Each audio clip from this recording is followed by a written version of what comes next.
सत्ता में सबसे पहले बात करते हैं ईरान और अमेरिका के बीच पश्चिम एशिया में चल रहे तनाव की। यहाँ हालात ऐसे हैं कि एक दिन समझौते वाली संभावना नजर आने लगती है तो अगले दिन युद्ध वाली आशंका बढ़ जाती है, जिसकी एक वजह है अमेरिकी राष्ट्रपति डोनाल्ड ट्रंप, जिन्हें ये लग रहा था कि वो ईरान को किसी भी तरह समझौते के लिए मजबूर कर देंगे। इसके लिए वो अपना हर दांव चल रहे हैं, लेकिन ईरान किसी भी तरह पीछे हटने को तैयार नहीं है। ईरानी सुप्रीम लीडर मुश्तबा खामेनेई ने ट्रंप का पीस प्लान रिजेक्ट कर दिया है। साफ साफ कह दिया है कि ऐसी शर्तें स्वीकार नहीं करेंगे जो हमारे हित में ना हो। अब सवाल ट्रंप की साख का है, इसलिए ये आशंका जताई जा रही है कि वो ईरान पर हमले का आदेश दे सकते हैं।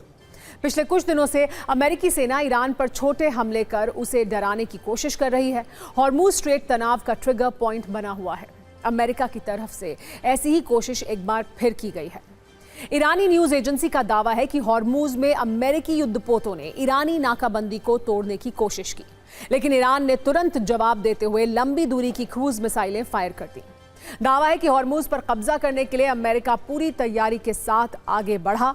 4 युद्धपोतों ने मिलकर ऐसी कोशिश की, लेकिन ईरान के बारूदी जवाब के बाद अमेरिकी युद्धपोत वापस लौट गए। इससे पहले 25 मई और 27 मई को भी अमेरिका की तरफ से ईरान के तटीय इलाकों और बंदरगाहों को निशाना बनाया गया था, जिसका बदला ईरान ने कुवैत में अमेरिकी बेस पर हमला करके लिया। आज ईरान ने एक और बड़ा दावा किया।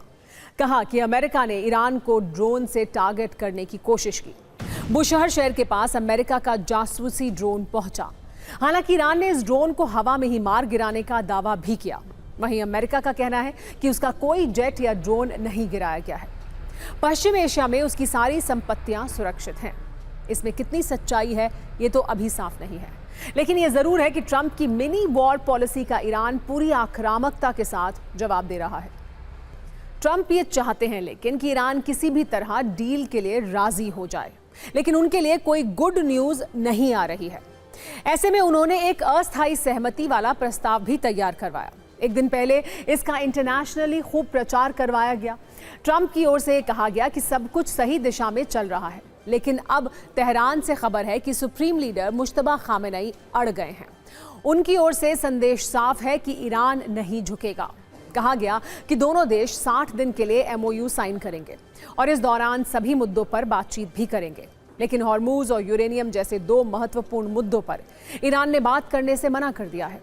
ट्रंप ने बड़े आत्मविश्वास के साथ डील वाली बात कही थी, लेकिन मुश्तबा की जिद ट्रंप की साख पर भारी पड़ती हुई दिख रही है। संदेश साफ है कि ईरान वो बातें नहीं करेगा जो अमेरिका के राष्ट्रपति को पसंद है। तो फिर सवाल इसके आगे का है, ट्रंप अब क्या करेंगे? उनके पास विकल्प क्या बचेगा? ट्रंप ने एक इंटरव्यू में इसका जवाब दिया। उन्होंने कहा कि सैन्य एक्शन वाला विकल्प उनकी मेज पर मौजूद है, जिसके जवाब में ईरान ने भी करारा जवाब देने की धमकी दे दी है। ईरान की तरफ से कहा गया कि इस बार हमला हुआ तो ईरान की प्रतिक्रिया बहुत सख्त और निर्णायक होगी। ताज़ा हालात और इन बयानों से सीधा संकेत यही मिल रहा है कि अरब में युद्ध का राउंड 2 किसी भी वक्त शुरू हो सकता है। ईरान के साथ युद्ध का बटन दबाने को तैयार बैठे डोनाल्ड ट्रंप अब अपने घर में भी एक लड़ाई करवाने की तैयारी में है। एक ऐसी लड़ाई जिसमें बॉक्सिंग भी होगी, फ्री किक भी होगी और राजनीति भी होगी। इस लड़ाई का नाम है UFC यानी अनलिमिटेड फाइटिंग चैंपियनशिप, जो दुनिया की सबसे बड़ी मिक्स्ड मार्शल आर्ट्स ऑर्गेनाइजेशन है। व्हाइट हाउस अब इसी खतरनाक फाइटिंग लीग UFC का अखाड़ा बनने जा रहा है। व्हाइट हाउस का कहना है कि अमेरिका के 250वें स्थापना दिवस को खास बनाने के लिए इस लड़ाई का ऐलान किया गया है, लेकिन सच्चाई यह है कि ट्रंप इसके जरिए अपने जन्मदिन को खास बनाना चाहते हैं। व्हाइट हाउस में होने वाली इस फाइट को लेकर वहां तैयारियां जोरों पर हैं। व्हाइट हाउस के साउथ लॉन में एक खास फाइटिंग एरिया बनाया जा रहा है। करीब 4000 लोगों के बैठने की व्यवस्था की जा रही है। इसके अलावा व्हाइट हाउस के पास इस फाइट को देखने के लिए बड़ी बड़ी स्क्रीन लगाई जा रही हैं, जहां करीब 1 लाख लोग मुफ्त में UFC के मुकाबले का मजा ले सकेंगे। UFC के चीफ डाना व्हाइट का कहना है कि व्हाइट हाउस में फाइट कराने का विचार खुद डोनाल्ड ट्रंप ने दिया था। आपको बता दें कि डोनाल्ड ट्रंप का UFC से बहुत पुराना नाता है। ट्रंप और UFC चीफ डाना व्हाइट की दोस्ती भी काफ़ी पुरानी है। राजनीति में आने से पहले ट्रंप अपने होटल और कसिनो में UFC इवेंट्स करवाते थे। UFC चीफ डाना व्हाइट मानते हैं कि ट्रंप इस फाइटिंग स्टाइल के सबसे बड़े प्रमोटर रहे हैं। डाना व्हाइट कई चुनावी रैलियों में ट्रंप के लिए प्रचार भी कर चुके हैं और ट्रंप की चुनावी सभाओं में यूएफसी फाइटर्स को भी बुलाया जाता रहा है। अब जरा ये तस्वीरें देखिए। ये जून 2025 की तस्वीरें हैं। इनमें आप डोनाल्ड ट्रंप को यूएफसी चीफ डाना व्हाइट के साथ देख सकते हैं। डोनाल्ड ट्रंप न्यू जर्सी में यूएफसी इवेंट में पहुंचे थे। उनके पहुंचते ही वहां लोग जोश में शोर मचाने लगे। डोनाल्ड ट्रंप ने वहां बैठकर 2 फाइटरों की लड़ाई भी देखी। इससे पहले भी ट्रंप कई बार इस तरह के इवेंट में जा चुके हैं, लेकिन अब सवाल यह है कि व्हाइट हाउस में इस तरह का आयोजन करके ट्रंप हासिल क्या करना चाहते हैं। असल में इसके पीछे ट्रंप का पॉलिटिकल गेम छिपा है। यूएफसी का सबसे बड़ा दर्शक वर्ग अमेरिका का युवा है। यही वर्ग ट्रंप का समर्थक और उनकी राजनीति का मजबूत आधार माना जाता है। वहीं यूएफसी की आक्रामक और ताकतवर इमेज ट्रंप की पॉलिटिकल ब्रांडिंग से मेल खाती है। सत्ता में अब आपको कुछ तस्वीरें दिखाते हैं और एक ऐसे हादसे के बारे में बताते हैं। इस हादसे के बारे में आपको कि जो पीछे की थ्योरी है उसे सुनने में आपको थोड़ा अजीब लग सकता है। पहले ये खबर किसी सरकारी विज्ञप्ति या लापरवाहियों से पल्ला झाड़ने वाले एक प्रशासनिक बयान के हिसाब से सुनिए। यूपी के हमीरपुर में एक हादसा हुआ। कल रात आई आंधी में हमीरपुर में बन रहे एक निर्माणाधीन पुल का हिस्सा गिर गया, जिसके नीचे दबने से 6 लोगों की मौत हो गई। समाचार समाप्त हुए। लेकिन क्या वाकई में 6 मजदूरों की मौत को एक हल्के फुल्के और रटे रटाए बयान से ठिकाने लगाया जा सकता है? जो पुल बनाया जा रहा था उसमें भारी भरकम स्लैब, पिलर और बोल्डर का इस्तेमाल किया जा रहा था। ये बात बतानी इसलिए बहुत ज़रूरी है क्योंकि प्रशासन का बयान सुनकर आपके दिमाग में ये सवाल आ सकता है, क्या ये पुल कागज़, थर्माकोल, कच्ची मिट्टी या रेत का था जो आंधी में गिर गया? आपको इस सवाल का जवाब देने के लिए हम अलग अलग एंगल की कुछ तस्वीरें भी आपको दिखाते हैं, जिससे आप खुद ये तय कर पाएंगे कि पुल के आंधी में गिरने की थ्योरी कितनी जायज़ है।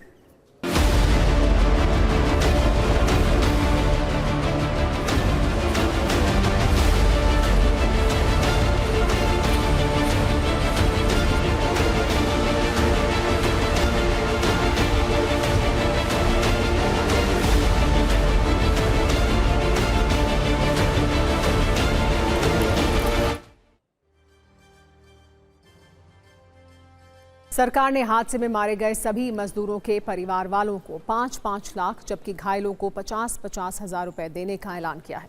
लेकिन अब भी सवाल पुल बनाने वाली कंपनी उत्तर प्रदेश राज्य सेतु निगम और इसके निर्माण का काम देख रहे कर्ता धर्ताओं से है। 90 करोड़ की लागत से बनाए जा रहे पुल के गिरने की असली वजह सिर्फ आंधी है या मामला कमजोर निर्माण सामग्री या गलत डिजाइन का है जो तेज हवाएं नहीं झेल पाया। 6 मजदूरों की दुखद मौत के बारे में सुनकर लोग भी ये सोच रहे हैं, क्या कोई निर्माणाधीन पुल सिर्फ आंधी की वजह से गिर सकता है? क्या पुल में इस्तेमाल सामान इतना कमजोर था जो आंधी में ही नहीं टिक सका? क्या निर्माणाधीन पुल के डिजाइन में कोई कमी थी जो इतनी आसानी से वो गिर गया? अगर पुल का हिस्सा एक आंधी में ही गिर गया तो बनने के बाद उसका क्या हाल होने वाला था? जो 6 मजदूर हादसे में मारे गए उनकी मौत का जिम्मेदार कौन है?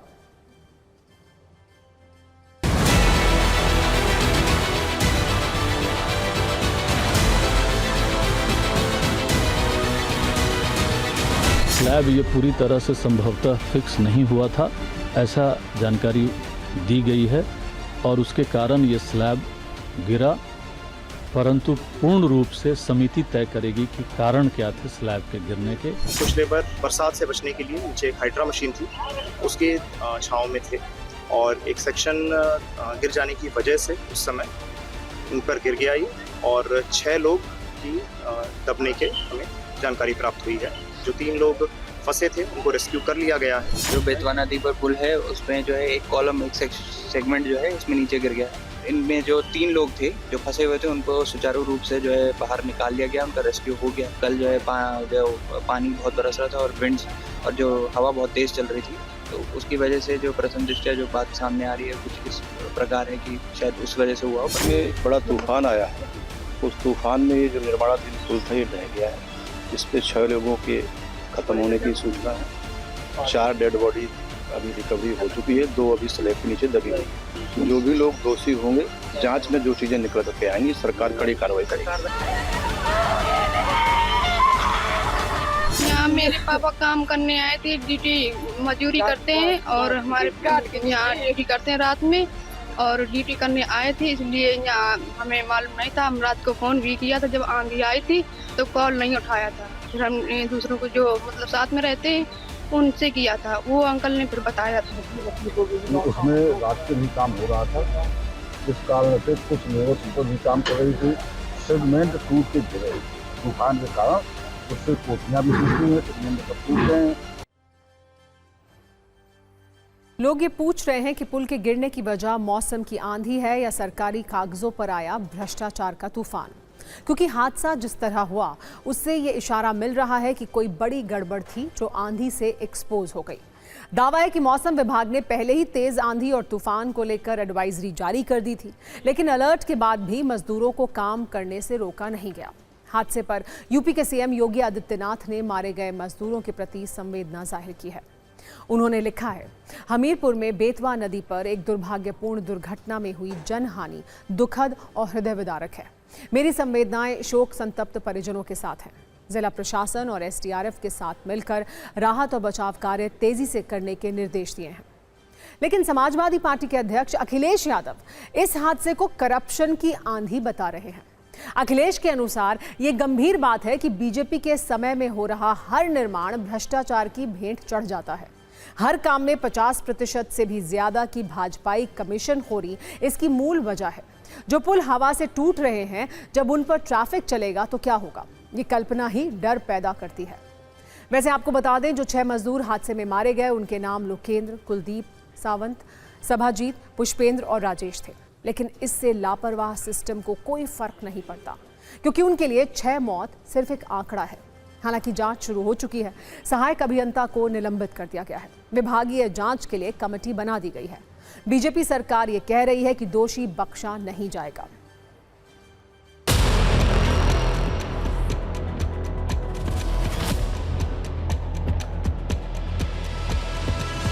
ये दुखद है, ये स्लैब गिरा है, मजदूरों की मौत हुई है और मैं समझता हूँ ये उत्तर प्रदेश की सरकार इसमें जरूर जांच कराएगी और जो इसके लिए दोषी है उनको सजा मिलेगी और मिलनी चाहिए। जहाँ जहाँ भारतीय जनता पार्टी की सरकार है वहाँ वहाँ भ्रष्टाचार के पुल गिरते हैं। मोदी जी, ये एक्ट ऑफ गॉड है या एक्ट ऑफ फ्रॉड? ये तो प्योर एक्ट ऑफ फ्रॉड। जहाँ जहाँ आपकी सरकारें हैं वहाँ वहाँ आप ड्रोन क्यों नहीं भेजते? ड्रोन से क्यों नहीं जानकारी लेते हैं कि कौन सा पुल कितना कमजोर बनाया है, किस पुल में कितना भ्रष्टाचार हुआ है? जांच का विषय है कि किस प्रकार से ये घटना घटी है और तो वो है कि जिलाधिकारी से लेकर सारे लोग उस स्थल पर हैं और निष्पक्ष जांच के बाद जो भी दोषी होगा उसके खिलाफ कार्रवाई होगी। भारतीय जनता पार्टी की सरकार में लगातार जिस तरह से घटनाएं हो रही हैं, कहीं टंकियां फट रही हैं, पानी भरिए टंकी फट गई, पानी नहीं भरा टंकी फट गई और अब निर्माणाधीन पुल गिर गया। ये दुखद है कि उसमें 6 मजदूरों की जान जाने की भी खबर आ रही है, जो कि दुखद है। समाजवादी पार्टी समझती भारतीय जनता पार्टी का भ्रष्टाचार अब वो सब जगह नजर आने लगा है।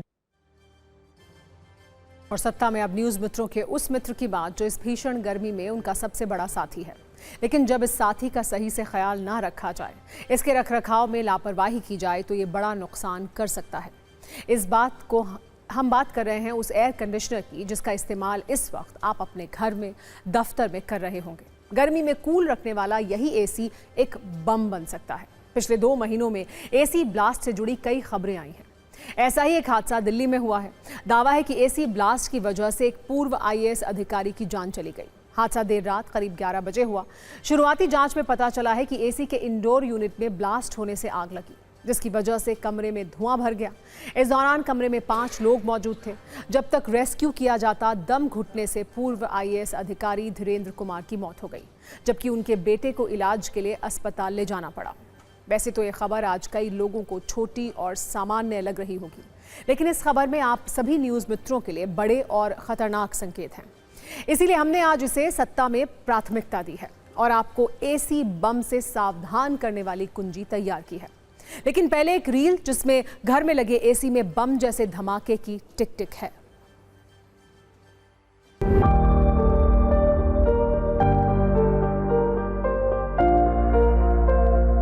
इस वक्त मौजूद हैं R15 हौज खास एनक्लेव, जो कि धनेंद्र कुमार रिटायर्ड IAS अधिकारी हैं, उनका घर है। आपको बता दें कि बुधवार की रात को इसी घर के अंदर आग लगने से उनकी मौत हो गई। उसकी वजह बना वो है AC का इंडोर ब्लास्ट होना।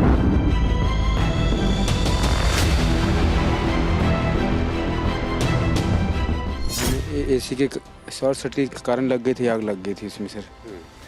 जो धीरेन्द्र जी हैं वो कहाँ सो रहे थे, कौन से फ्लोर? धीरेन्द्र जी वो अपने रूम में थे। वो कौन सा फ्लोर था?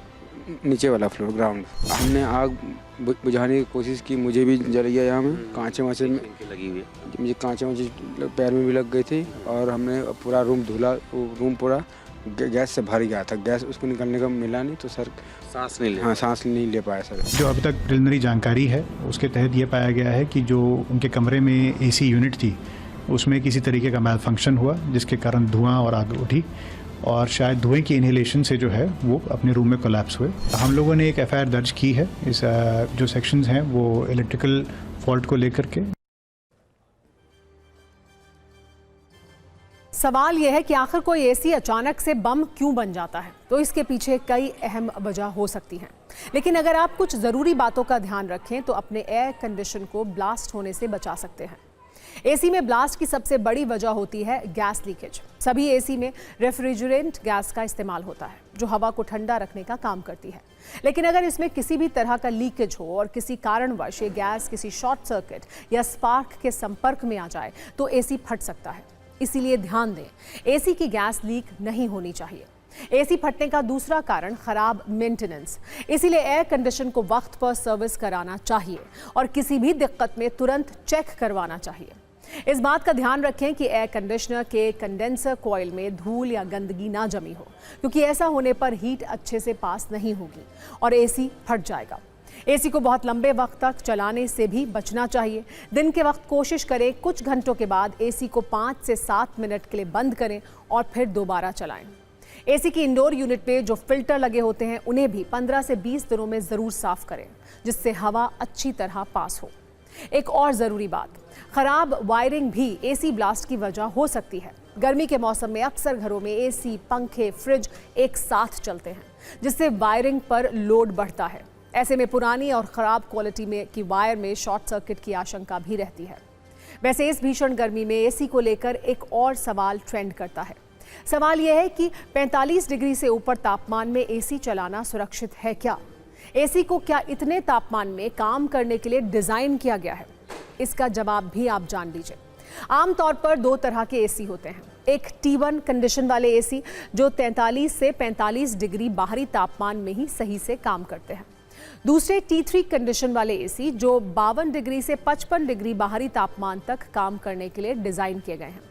T1 AC आमतौर पर उन देशों में इस्तेमाल होते हैं जहां गर्मी बहुत ज़्यादा नहीं होती, लेकिन ज़्यादातर अरब देशों और भारत में T3 कैटेगरी के AC ही ज़्यादा कारगर हैं और आमतौर पर इसी श्रेणी के AC बिकते भी हैं।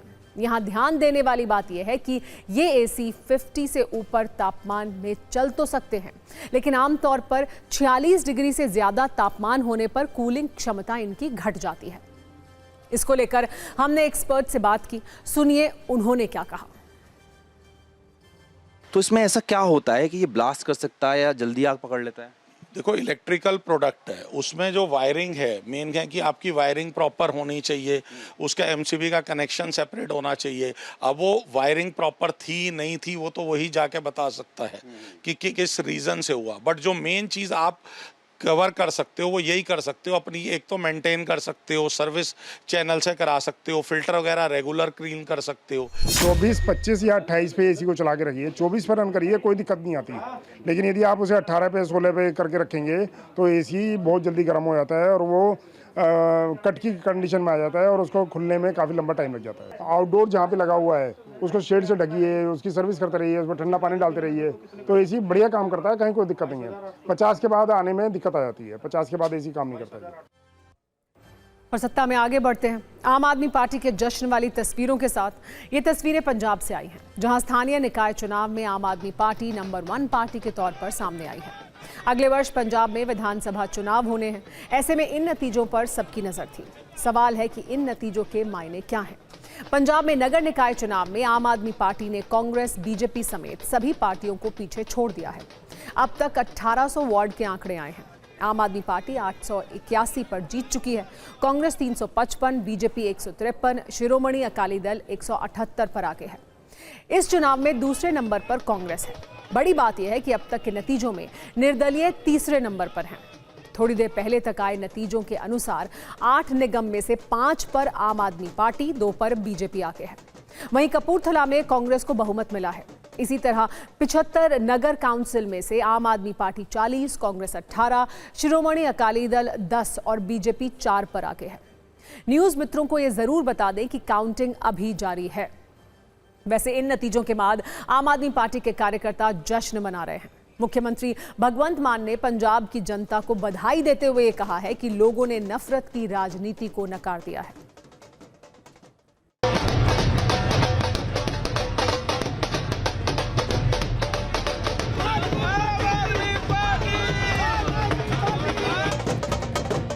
पंजाब निकाय चुनाव में आम आदमी पार्टी को बड़ी जीत मिली है, जिसके बाद चंडीगढ़ में जो आम आदमी पार्टी का दफ्तर है वहां पर जो कार्यकर्ता हैं आम आदमी पार्टी के वो खुशी में है। इस वक्त ढोल बजाए जा रहे हैं, आतिशबाजी हो रही है और लगातार जश्न मनाया जा रहा है। आम आदमी पार्टी का कहना है कि पंजाब सरकार के कामों पर जनता ने मोहर लगा दी है और इसी खुशी में ये सेलिब्रेशन किया जा रहा है।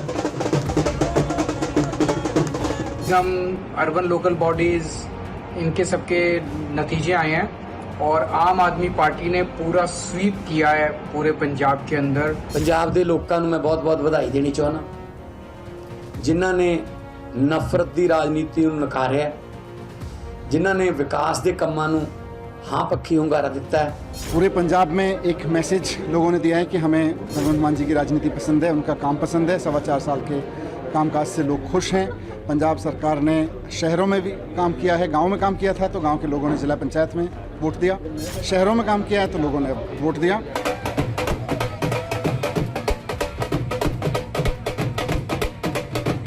सबसे पहले मैं पंजाब के सभी वोटरों का, सभी सपोर्टरों का बहुत बहुत धन्यवाद बोलना चाहता हूं कि उन्होंने एक बार फिर आम आदमी पार्टी की नीतियों के ऊपर मोहर लगाई है। इसका मतलब है कि 2027 में आम आदमी पार्टी का परचम, आम आदमी पार्टी का झंडा एक बार फिर जो है पंजाब में लहराएगा। और सत्ता में अब उस चेतावनी की खबर जो आज यूपी के मुख्यमंत्री योगी आदित्यनाथ ने माफियाओं को दी है। आज सीएम योगी यूपी के मऊ में पहुंचे थे, जिसे कभी बाहुबली मुख्तार अंसारी का गढ़ कहा जाता था। यहां सीएम योगी ने एक जनसभा की और मुख्तार का नाम लिए बिना मऊ में वर्ष 2005 में हुए दंगे का जिक्र किया। सीएम योगी ने कहा, आज यूपी में कानून का ऐसा राज है कि कोई भी माफिया पिस्तौल लहराते हुए खुली जीप में चल के किसी हिंदू को धमका नहीं सकता। अगर कोई माफिया सुरक्षा में सेंध लगाएगा तो उसे यमलोक का टिकट मिलेगा। किसी माफिया में दुस्साहस नहीं, किसी गुंडे में दुस्साहस नहीं कि किसी पर्व और त्योहार में व्यवधान पैदा कर दे और उपद्रव पैदा कर दे। अगर कोई किसी रामलीला में, किसी यज्ञ और कथा में, किसी धार्मिक आयोजन में, रामनवमी हो, शिवरात्रि हो, जन्माष्टमी हो, रक्षाबंधन हो, इन आयोजनों में अगर किसी ने व्यवधान डाला तो पर्व तो मना ही लेगा, लेकिन उसके बाद ये तय है कि रावण और कंस जैसी दुर्गति उसकी तय है जो व्यवधान डालने वाला है। यह तय है कि अगर बेटी और व्यापारी की सुरक्षा में सेंध लगाई तो सेंध लगाने वाले का इंतजार तो फिर यमराज ही करेगा, बाकी किसी को नहीं करना चाहिए। आज माफिया पिस्तौल लहराते हुए, कोई धमका करके, खुली जीप में चल करके किसी हिंदू को धमका नहीं सकता है, अब नहीं धमका सकता है। सत्ता में अब बात करते हैं सुप्रीम कोर्ट से हाई कोर्ट को मिले उस निर्देश की जिसमें लंबित फैसलों वाली चिंता है। लक्ष्य यही है कि लंबे समय तक कोई लंबित मामला ना लटके, पीड़ितों को जल्द राहत मिले, न्याय मिलने की रफ्तार बढ़े। सुप्रीम कोर्ट ने लंबित फैसला सुनाने में होने वाली देरी को रोकने के लिए निर्देश जारी किए हैं। सीजेआई सूर्यकांत की अध्यक्षता वाली पीठ ने सभी हाई कोर्ट को 3 महीने के अंदर लंबित फैसला सुनाने का निर्देश दिया। यानी हाई कोर्ट ने अगर किसी मामले में फैसला सुरक्षित रखा है तो उस पर 3 महीने में फैसला देना होगा। सुप्रीम कोर्ट ने निर्देश दिया कि जमानत पर आदेश उसी दिन सुनाया जाए। यदि फैसला सुरक्षित रखा जाता है तो आदेश अगले दिन सुनाया जाए। निर्णय सुनाए जाने के 24 घंटे के भीतर हाईकोर्ट की वेबसाइट पर फैसला अपलोड किया जाए। जमानत या सजा निलंबित करने के तुरंत बाद अधिकारियों को सूचित करें और विचाराधीन या दोषी कैदी को उसी दिन या ज्यादा से ज्यादा अगले दिन रिहा किया जाए। सुप्रीम कोर्ट ने निचली अदालतों को नियमित जमानत आदेशों की तत्काल सूचना देने का भी निर्देश दिया है। सुप्रीम कोर्ट ने कहा कि हाईकोर्ट प्राथमिक संस्थाएं हैं जहां हजारों लोग न्याय पाने के लिए आते हैं, इसलिए समय पर फैसला देना जरूरी है। सुप्रीम कोर्ट ने संविधान के अनुच्छेद 142 के तहत ये निर्देश दिया। अनुच्छेद 142 सर्वोच्च न्यायालय को किसी भी लंबित मामले में कंप्लीट जस्टिस यानी पूर्ण न्याय सुनिश्चित करने के लिए असाधारण शक्तियां प्रदान करता है। इसके तहत सुप्रीम कोर्ट ऐसे आदेश या निर्देश पारित कर सकती है जो किसी विवाद के संपूर्ण समाधान के लिए जरूरी हो। अब सवाल यह है कि अगर फैसला सुरक्षित रखने के 3 महीने के अंदर निर्णय नहीं आता है तो पीड़ित पक्ष क्या करेगा? इसे भी सुप्रीम कोर्ट ने स्पष्ट कर दिया है। पक्षकार फैसला जारी करने की प्रार्थना सहित आवेदन दाखिल कर सकते हैं। कोई भी पक्षकार नए सिरे से सुनवाई के लिए पीठ बदलने का आवेदन कर सकता है। यदि फैसला सुनाए जाने के 15 दिनों के भीतर तर्कयुक्त निर्णय अपलोड नहीं किया जाता तो पक्षकार शीघ्र निर्णय के लिए आवेदन कर सकते हैं। अगर किसी कारण से 1 महीने के भीतर तर्कयुक्त निर्णय अपलोड नहीं किया जाता तो पक्षकार मामला किसी अन्य पीठ को सौंपने के लिए आवेदन कर सकते हैं। आर्टिकल 141 के अनुसार सुप्रीम कोर्ट का दिया कोई फैसला सभी अदालतों पर बाध्यकारी होता है। सुप्रीम कोर्ट से आज एक दूसरा अपडेट भी है। आज नीट पेपर लीक को लेकर सुनवाई हुई। इस दौरान सुप्रीम कोर्ट ने परीक्षा को लेकर हुई चूक के लिए जवाबदेही तय करने पर जोर दिया। जस्टिस PS नरसिम्हा और जस्टिस आलोक आराधे की पीठ ने सुनवाई करते हुए ये कहा, नीट परीक्षा को लेकर जो कुछ हुआ उसकी जवाबदेही तय होनी चाहिए। जब तक जवाबदेही तय नहीं होगी ऐसी घटनाएं रुकने वाली नहीं हैं। सुप्रीम कोर्ट ने कहा, हमें अपने युवाओं को निराश नहीं करना चाहिए। साथ ही NTA से सवाल किया कि UPSC तो आपसे बड़े पैमाने पर परीक्षा करवाता है, वहां कभी ऐसा नहीं हुआ। आपको ये समझना चाहिए। सरकार की ओर से सॉलिसिटर जनरल तुषार मेहता ने बताया कि अब बड़े पैमाने पर सुधार किए गए हैं। साथ ही कहा कि हम युवाओं को लेकर गंभीर हैं, परीक्षा के नए तरीके अपनाए गए हैं। सॉलिसिटर जनरल तुषार मेहता ने बताया कि प्रधानमंत्री खुद इसकी निगरानी कर रहे हैं ताकि कोई चूक ना हो, जिस पर सुप्रीम कोर्ट ने कहा कि अगर ऐसा करना पड़ रहा है तो ये दुखद है। सुप्रीम कोर्ट ने 2024 में नीट पेपर लीक के बाद बनाई गई हाई पावर मॉनिटरिंग कमेटी के प्रमुख डॉक्टर के राधाकृष्णन से पूछा कि सिफारिशों और सुधारों के बावजूद इस बार नाकामी क्यों हुई है। सत्ता में अब बात करते हैं AI वाले अलार्म की, जिसके संकेत रूस के राष्ट्रपति व्लादिमीर पुतिन ने दिए हैं। इन संकेतों के हर किसी को समझना चाहिए क्योंकि आज के हाईटेक युग में इनका संबंध हर किसी से है। पुतिन ने कजाकिस्तान में आयोजित यूरेशियन इकोनॉमिक फोरम में कहा कि AI करोड़ों नौकरियां खा जाएगा। AI सभी व्यवसायों को विलुप्त कर देगा।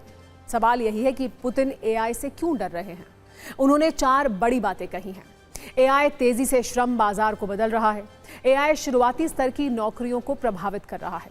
आगे मिड लेवल कर्मचारी भी AI से रिप्लेस हो सकते हैं। इसकी वजह से कई पारंपरिक प्रोफेशन और बिजनेस मॉडल खत्म हो सकते हैं। पिछले कुछ वर्षों में आर्टिफिशियल इंटेलिजेंस ने ग्लोबल अर्थव्यवस्था, कॉर्पोरेट रणनीतियों और वर्कप्लेस डायनामिक्स को पूरी तरह से बदल दिया है। यह अब केवल एक तकनीकी टूल नहीं है बल्कि व्यापार चलाने का एक मुख्य जरिया बन चुका है।